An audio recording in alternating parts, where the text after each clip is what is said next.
Welcome back to Musouka, the dreamer. Come with us to the coast of Japan, where the land gives way to the endless expanse of the sea. For the people who live here, the ocean is everything. It is a giver of life, a source of bounty, a roadway to distant lands. But it is also a place of immense power, of sudden, violent moods, and of deep, dark secrets. It is a graveyard that holds its dead in a cold, silent embrace. The fishermen of old knew this better than anyone. They knew that when you cast your nets into the water, you were not alone. You shared the waves with spirits, with yokai of the deep. And tonight, we will tell the story of the most terrifying of them all. A spirit born of the drowned, a giant of the waves that rises on the calmest nights to ask a single terrible question. This is the tale of the Umibozu, the sea monk. In a small village, curled like a seashell against the rugged coast of the Izu Peninsula, there lived a fisherman named Kenta. He was a young man, but his skill was that of someone twice his age. While other boats returned with modest catches, Kenta's boat, the Sea Wolf, would ride low in the water, heavy with bonito and mackerel. His nets were always full, his lines always taut. The sea, it seemed, favored him, and Kenta knew it. He was a man carved from the coast itself. His skin was the color of teak, weathered by salt and sun. His arms were corded with muscle from a life of pulling nets and rowing against the current. And his pride was as vast and as deep as the ocean he fished. In the evenings, at the small, smoky tavern by the docks, Kenta would hold court. He would sit with a flask of warm sake, his voice booming over the chatter. "The sea speaks to me," he would boast, slamming his cup down for emphasis. "I know her moods better than I know my own." The old men, they speak of spirits, of dragon gods, and ghosts of the drowned. They are tales to frighten children. I have been out in storms that would tear the soul from a lesser man, and I have never seen a thing. There is only the wind, the water, and the fish, and all three bend to a strong will. The older fishermen would shake their heads, their faces etched with the wisdom of years spent staring at the horizon. Old man Hitoshi, whose hands were gnarled like driftwood, would take a slow sip of his tea and look at Kenta with pity. "Do not mistake the sea's patience for weakness, Kenta-san," the old man would say, his voice a gravelly whisper. "She lets you take her treasures. She lets you feel like her master. But the sea never forgets a debt. And she has no master." Kenta would simply laugh, a loud, dismissive sound. He saw their superstitions as a crutch for their own lack of skill. He tasted no fear in the salt spray, only the promise of a good catch. He smelled no danger in the low tide, only the rich, briny scent of opportunity. He felt no malevolence in the deep, cold currents, only the pull of fish on his line. He was Kenta the Great, and the sea was his to command. One summer, the fishing was poor. The currents had shifted, and the schools of fish had vanished. The village grew quiet, the fishermen's faces long with worry. They made offerings at the small cliffside shrine, praying for the sea's favor to return. All except Kenta. "The fish are not gone," he declared one night in the tavern. "They are just deeper. You are all afraid to go where the real bounty is. You stay in the shallow waters, like children splashing at the edge of a pond." "No one fishes the deep waters at night, Kenta," warned Hitoshi. "It is a quiet place, too quiet. It is the hunting ground of the Umibozu." Kenta threw his head back and laughed. "The Umibozu, the big bald sea monster. Hitoshi-san, have you ever seen it?" The old man's face grew serious. number, and I thank the gods for that, because those who see it do not return to tell the tale. A fire of defiance lit in Kenta's eyes. Then I will be the first. Tonight, I will go to the deep waters. I will fill my boat while you all cower in your beds, dreaming of ghosts. And tomorrow, you will see what a real fisherman can do. Ignoring their protests and pleas, Kenta left the tavern. He strode down to the docks, the salty air cool on his face. The night was perfect. Too perfect. The moon was a brilliant silver coin in a sky completely devoid of clouds. The sea was a sheet of black, polished glass, so still that the stars were reflected in its surface without a single ripple. There was no wind, not even a whisper of a breeze. The air was heavy, silent, and thick with the smell of brine and still water. He rowed for hours, his powerful strokes the only sound breaking the profound silence. He rowed past the familiar coastline, past the shallow reefs, out into the open ocean, where the water turned from dark blue to a fathomless, impenetrable black. He was utterly alone. The lights of his village were a distant, faint glow, and then they were gone. There was only his small boat, the sky full of stars above, and the sky full of stars reflected below. He felt like he was floating in the void between two heavens. He stopped rowing and cast his first net. The moment it hit the water, he felt it. A heavy, writhing pull. He hauled it in, his muscles straining. It was teeming with fish, more than he had seen in a single catch in months.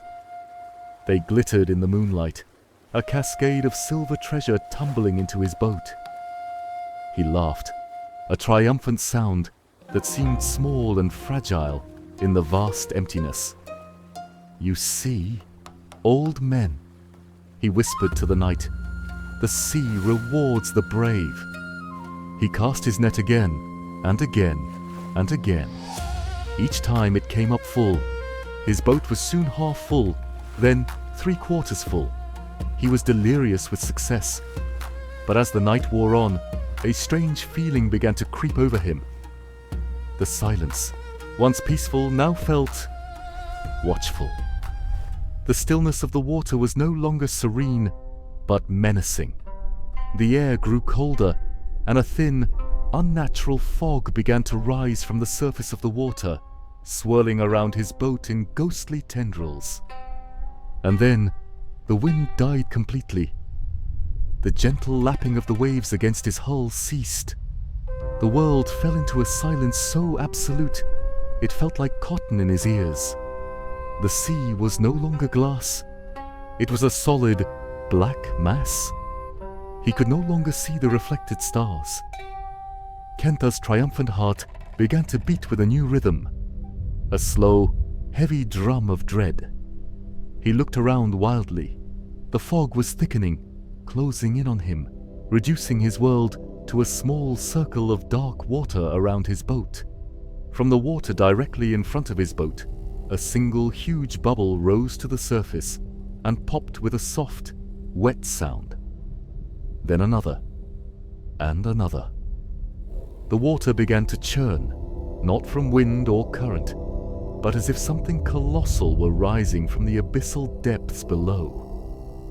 Slowly, silently, a shape broke the surface. It was not a wave. It was a head. A gigantic humanoid head, 10 times the size of Kenta's boat. It was perfectly round, smooth and slick, like the head of a shaved monk, glistening black in the moonlight. It had no hair, no ears, no nose. There was only a vast dark face and 2 enormous round eyes.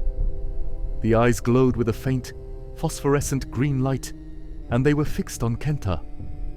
They were ancient, empty, and filled with the cold sorrow of 1,000 drowned souls. Kenta was paralyzed. Every boastful word he had ever spoken died in his throat. Every ounce of his pride evaporated. leaving only a pure, primal terror that threatened to stop his heart. This was not a story. This was not a child's tale. It was real, and it was staring at him. The great head rose higher, revealing a colossal, shadowy torso beneath the waves. The air grew thick with the smell of the deep ocean, of ancient brine, of decay, of something that had not seen the sun in a millennium. A voice echoed across the water. It did not come from a mouth, for the creature had none. The voice seemed to emanate from the water itself, a deep, resonant rumble that vibrated through the hull of Kenta's boat and up into his very bones. "Hishaku wo kure," the voice boomed. "Give me a ladle." Kenta stared, his mind blank with terror. A ladle? A water bailer? He had several in his boat. Why would this godlike creature want something so mundane? The giant head drifted closer, its glowing green eyes seeming to pierce his soul. "Hishaku wo kure," it repeated, the voice louder now, causing the water around the boat to tremble. And then, the memory of old man Hitoshi's words he had mocked and dismissed, flashed through his mind. A story he had heard as a boy. A story about the Umibozu. It asks for a ladle so it can scoop up the sea and drown you with it. It fills your boat with water until you sink into its cold embrace. Panic gave way to a desperate, fleeting hope. The story. There was more to it. A way out. A trick. His eyes darted around his boat, frantically searching. He saw the wooden water bailer he used to scoop water out of the boat. It was solid. To give it that would be suicide.